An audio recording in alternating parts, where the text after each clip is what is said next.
నెల్లూరు ముంబై జాతీయ రహదారిపై రోడ్డు ప్రమాదం చోటు చేసుకుంది.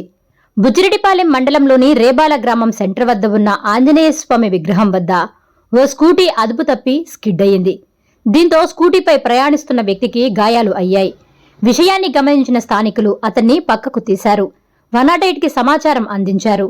అయితే బుచ్చి పరిధిలో వాహనాలు లేకపోవడం ద్వారా కోవూరు నుంచి 108 వాహనం వచ్చేసరికి ఆలస్యం అయ్యింది. అతన్ని చికిత్స నిమిత్తం ఆస్పత్రికి తరలించారు. కొత్త స్కూటీకి పూజలు చేయించుకుని ఆత్మకూరు వైపు వెళుతుండగా ఈ ప్రమాదం చోటు చేసుకుందని స్థానికులు చెబుతున్నారు. మద్యం సేవించినట్లు ఉన్నట్లు గుర్తించారు. దీంతో కొత్త స్కూటీ ముందు భాగం కొంత దెబ్బతింది.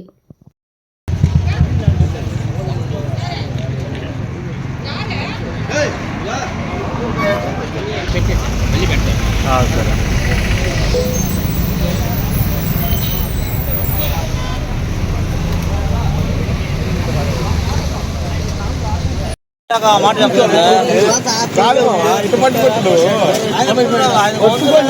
ఆంబులెన్స్ ఫోన్ చేయనా చెప్పాను చెప్పి నేను ఆ క్లాస్ హాస్పిటల్ తీసుకురావాలని చెప్పానా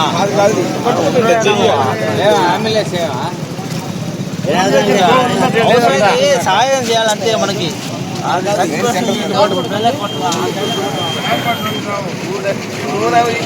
Please subscribe SS News AP.